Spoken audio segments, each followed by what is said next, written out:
Hello everyone, welcome back to Make the Music, and today we've got a special video. I'm going over the 5 things you need. You definitely need these things if you want to get started with recording and making music in your home studio. You got to have these 5 things, okay? Believe me on that.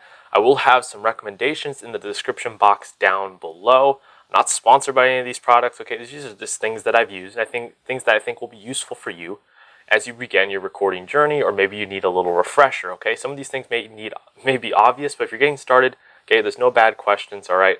We all were there at some point.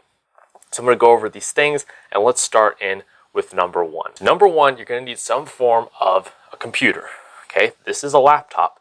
Laptops work just fine these days, especially anything made in the last 5 years. It's got plenty of processing power, especially when you're starting out. You don't need these crazy computer towers, PC towers, or whatever that can process, 100 tracks with 30 plugins on each of the tracks. Okay, when you're starting out, just use what you got. You don't need to go spend $2,000 on a computer.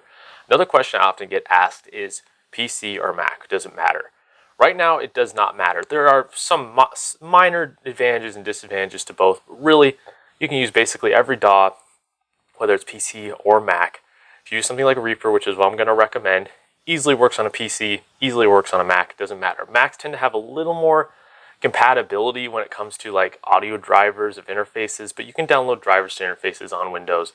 It doesn't really matter, it'll work just fine. So it's not really that big of a deal, Mac or Windows. Maybe 10, 15 years ago in the industry, everyone would have said, maybe Macs, but tons of people are using Windows stuff. It doesn't really matter. Use what you got. You got a MacBook, use your MacBook. You got a PC laptop, use your PC laptop, okay? Just use what you got to get started. Don't get hung up on that, okay? But anything, like I said, built the past 5 years for laptops, if you got a nice PC tower, just go for it, okay? It's gonna be good enough. Yes, maybe sometime down the road, you're gonna be doing some high-powered recordings, you want some with a little more power, well then do it then. Don't worry about getting a crazy good computer now. Just use what you got. This is my Asus laptop. This is like a half a year old, 6 months old. I got like 5 months ago, and it works amazing. Easily processes everything. Laptops have come so far. An advantage of a laptop is you can take it anywhere, you can record anywhere. Advantage of a tower is maybe you can have a little more stuff next to it. But if you got a laptop, just start using that and start recording. All right, so number 2 is going to be a DAW, or digital audio workstation. And what is a digital audio workstation? It's just the software that you're going to use to create your tracks, to record everything with. And there's a lot of debate over what's the best DAW, which one should I use. They're usually abbreviated as DAW is when people discuss them as which one should I use, doesn't matter.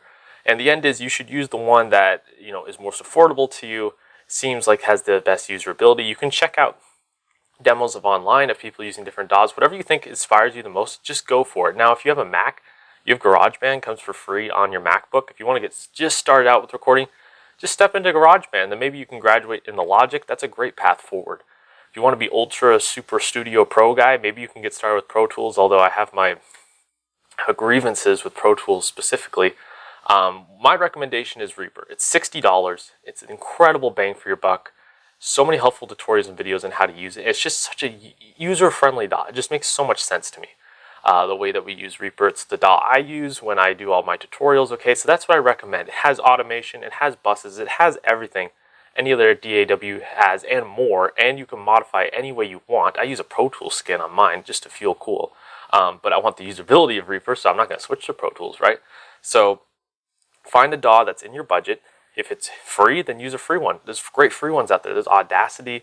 That's not going to have a ton of features, but they keep adding features to it. You got a Mac, use GarageBand, start out there. But if you want to start out with something a little more above the baseline, I would 100% highly recommend Reaper. It's an incredible DAW. Just go over there. You can download the free trial and see if you like it. And if you like it, I would highly recommend buying it. You have a license forever. That's what I would recommend doing. So number 2, get a DAW on your laptop that you just have, and now you can get started. And number 3, what do you need to start recording? Well, the third thing you're going to need is an audio interface. And what is an audio interface? Well, it is a box that's able to take your analog signal, okay, so a guitar jack, a keyboard, your microphone, whatever it happens to be, translate that signal through the wire to ones and zeros so that your DAW can now read this audio file. As before, we used to record audio to tape, right? And that's a magnetic physical operation that occurs when audio is printed to tape. It's literally being printed to, or it's literally being recorded to it. And there was no digital interference, right? It was an analog setup. But ever since recording has moved into computers, most people record on DAWs now. We need a way to get this analog signal to the computer, and that's what an audio interface does. It's the go-between. And so if you're recording anything, I mean literally anything, guitars, microphones, it doesn't matter, anything that you have to actually physically play. You can use MIDI with MIDI keyboards, and we'll get to that later. But anything that you want to record, specifically for most people, it's vocals. You need the audio interface for vocals. And you're going to need something like this. This is a Focusrite Solo. It has 2 inputs. Okay, one is a mic jack, one is a line-in jack for guitars and keyboards and things like that. Has a monitor wheel here for your headphones, direct monitor in. Now this is a really simple one. Interface has gotten so good. This is like a 5-6-year-old Focusrite Solo, and I still use it. It's so trusty. I got it for like 110 bucks. Look, and there's not even a scratch on it. I mean, the bang for your buck you can get on audio interfaces these days is absolutely insane. And it's going to last you forever, and it's something you really need. I wouldn't, if there was something that you don't want to cheap out on, I wouldn't cheap out on an audio interface. But even things under $50 are really good quality. Over the last 5 or 6 years, even 6-7 years ago when I started getting into recording, some audio interfaces had some small problems, like the early Focusrites, they can handle some of the output from the pickups of guitars. Well, it's completely fixed now. There's no problems with that. So you really can't go wrong. I personally recommend Focusrite brand, but I know there's Behringer. There's so many good brands. But personally, pick up a Focusrite Solo or maybe a 2i2 if you want to record a few more inputs. That's personally what I would recommend. Download the driver if you're using Windows, and you're good to go. You can get set up and recording right away. So that's my recommendation. But number 3, audio interface. And then finally, number 4, some people forget about this, but we need to know, or we need something to help us hear what our recordings are. And so these are headphones. These can jack right into your audio interface. Yay, ta-da, and you can record with 0 latency. Now, why can't you just use your built-in laptop or computer speakers? Well, because now we're using a different audio driver, or we're using the interface now to monitor and record all of our audio. So we don't want to then use our computer speakers to monitor, because that's actually going to have latency. You're going to have to go back and forth between your different audio paths. Think about it like before the audio interface, you just did things through your microphone or your laptop microphone and speakers, but now you're using the audio interface. You're doing that's sort of like your audio center for when you're recording. So you're going to need to monitor from that. Now you can buy what are called monitors or speakers to then hook up to your audio interface. Those can get expensive. I'm just going with the bare bones in this video. These are literally $15, I think $15 Behringer headphones that I got from Sweetwater 3 years ago, and I'm still using them, because when it comes to headphones, it's all about being familiar with them, not how good they actually are. I can't believe this. Look, I mean, it's still like ripped on the inside, okay? You just need something to monitor your work with. I do use monitors in my studio, but when I'm on the go, I use these headphones, okay? And they work great. You just got to get used to them. It's going to take some time maybe getting used to mixing in headphones and things like that. But I think these are a great go-to, because one, for home studio, they're quiet.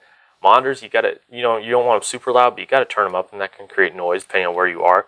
Also with studio monitors, your room is not treated. It's not going to sound how it's actually supposed to sound. And so monitors can be a little deceiving if you don't know your room quite well, if you're not tuned to those monitors. It can take you some time to adjust. Headphones, you are getting the sound directly to your ears, and you're hearing exactly what you want at the volume you want. You don't have to worry about anyone else. So I do recommend audio headphones. I'll have some recommendations in the description box, but literally I bought the cheapest ones because it was back when I was in college and I had like no money, and I was like, okay, I'm just going to get some headphones. They've worked great for me. You really can't go wrong when it comes to headphones. It's just about learning them. You can buy something expensive. Now, I wouldn't recommend using something like Beats headphones or earbuds, because those are purposefully not as flat response as something like a studio headphone. But you can still make it work. You can still do it. If you want to mix on earbuds, you can. It's a little bit more of an uphill battle.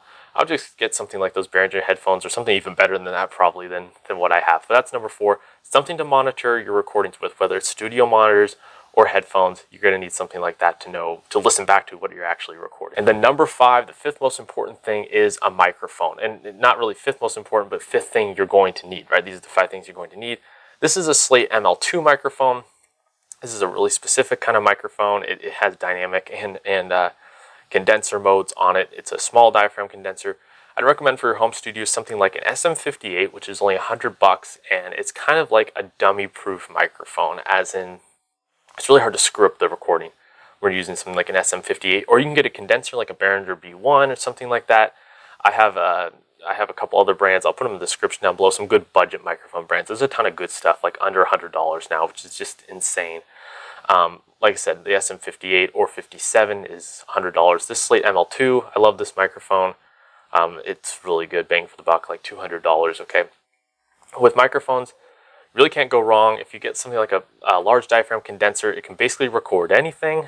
You just gotta make sure to use the phantom power on your interface. They're a little more sensitive. A dynamic microphone, something you might see live, right? You might see a SM58 used live because dynamic microphones, they have to have a much louder source input. They compress the sound a little more. So there's some different styles of microphones. I'll do a video on that later, but I'll have some recommendations down there. If you pick from those, you're pretty much going to be fine. It's all about learning how to use the microphone, what the microphone can do for you, and how to get the most out of your recording. It's not really about having the most expensive microphone. I'd rather take an experienced engineer with a cheap microphone than an inexperienced engineer and the best microphone, okay? It's about knowing what you need to do with that microphone to get the sound out of it. But start with something relatively inexpensive just to learn the process, okay? I don't have my SM58 with me, but that's something that I started with, and I learned a lot because I know that microphone really well. It's great for vocals, okay? And just start learning it and start just recording with it and figuring out what sounds good, what parts of your room don't sound great. It's all about that process when it comes to recording. Okay, and I actually have some bonus materials here, so you can count this as number 6 or whatever, but I like to call microphone paraphernalia, okay? This is a mini mic stand, and this is a cable. You are going to need these things if you're going to record your microphone. This is an XLR cable. I got this one from Sweetwater. It's like a 10-foot. It was like 15 bucks, okay? This is the microphone holder that comes with the microphone you buy, and this is like I don't even know what this brand is. A Moon mini microphone stand costs like $15, okay? You can prop it up on your studio desk. You can prop it up on a chair. I recommend getting a full mic stand. I just didn't want to put that in frame. Those are like $30 at the cheapest to mic up your stuff. You are going to need things like that. If you're recording vocals, I would also recommend something like a pop filter to help keep those plosives away. But I will do some more videos on recording with some of that basic gear. But those are the 5 plus the bonus 1 things that you're going to need if you want to get into recording, making your own music. You need a laptop, right? You need an audio interface, some sort of monitoring device like headphones or monitors, a microphone, and then some of the extra gear that you might need, like, of course, like a cable and a mic stand and things like that, because you're not going to be able to hold your microphone while you're recording your acoustic guitar or whatever, right? So those are the 5 things. Let me know down in the description box down below, what do you have in your home studio? What did you start out with? What do you think might also be some necessities that I'm not thinking of? And feel free to ask some questions there in the description box. I have some of my recommendations. So thank you so much for watching this video, guys. Please like and subscribe to see more of this kind of make the music content. I'll see you guys in the next video.